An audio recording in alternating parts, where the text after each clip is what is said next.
Before Rome, before cathedrals and Shakespeare, there was a singer by a fire, Homer. His two epics, the Iliad and the Odyssey, were Greece's school books and cinema. Performed at festivals, memorized by students, quoted in assemblies and law courts. The Iliad taught a grammar of honor and wrath, courage, fate, the cost of pride, shaping ideals of heroism for the city-state. The Odyssey taught craft and endurance, wit over force, the long work of coming home, a son learning to lead, shaping habits of intelligence and household responsibility. Together they gave the Greeks a shared memory, common heroes, and a language for virtue, debate, and law, one deep root of what we call Western civilization. From those epics, everyday words still carry ash and sea spray. Aegis, paean, stentorian, Cassandra, Nestor, Odyssey, mentor, and so many more. Let's meet the father of it all. A wedding sparks the war at Troy. Nemesis, the goddess of mischief and vengeance, tosses a golden apple for the fairest. Paris must judge. Hera offers power, Athena victory, Aphrodite, the most beautiful woman alive. Paris chooses Aphrodite and takes Helen of Sparta, already married to Menelaus, breaking the sacred guest-host bond. Menelaus calls on the oath sworn by Helen's suitors. Agamemnon rallies the Greek cities, and 1,000 ships set sail.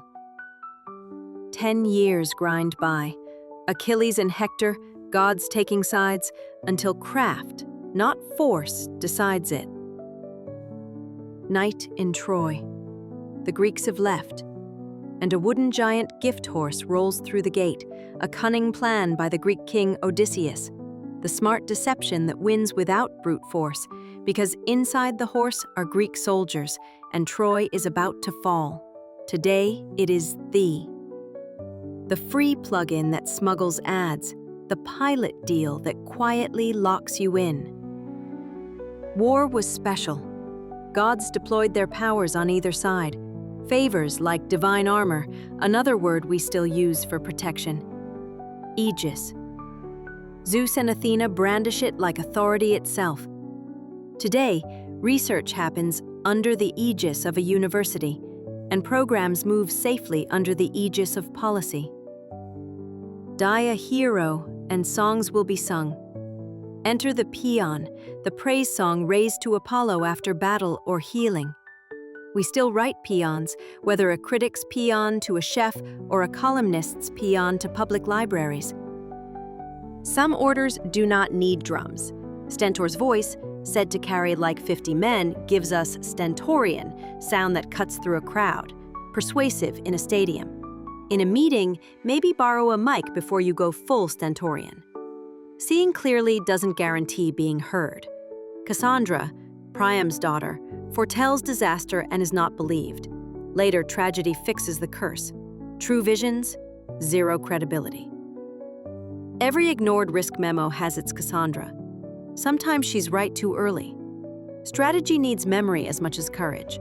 Nestor, the elder statesman among the Greeks, counsels from long experience, what worked, what didn't, how not to waste lives. Call someone a Nestor, and you mean the steady voice that keeps a team from picking unnecessary fights. Troy burns, the ships push off, the words sail still. A long, turning journey becomes a template. An odyssey isn't just distance, it's travel that changes the traveler. Ask Odysseus, storms, monsters, temptations, and a mind that survives by craft. If the path transforms you, it's an odyssey.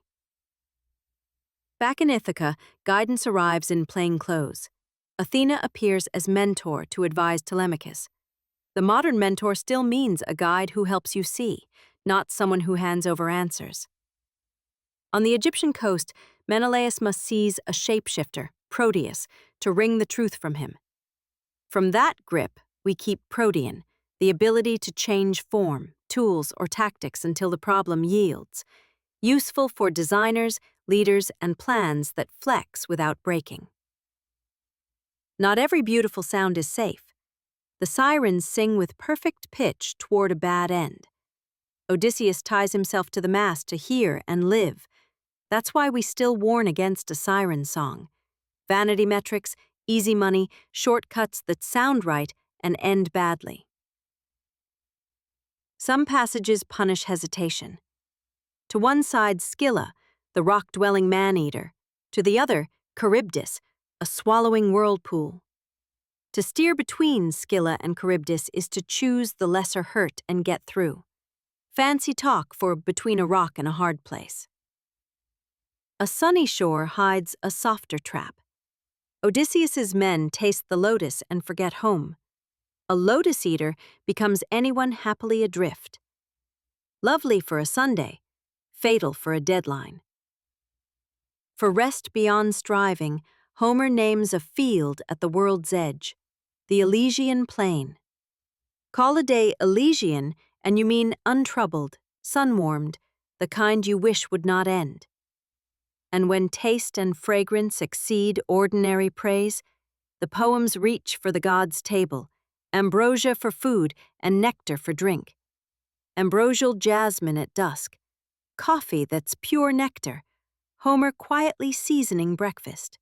That's Homer's gift, a war that ends, journeys that continue, and words that still work.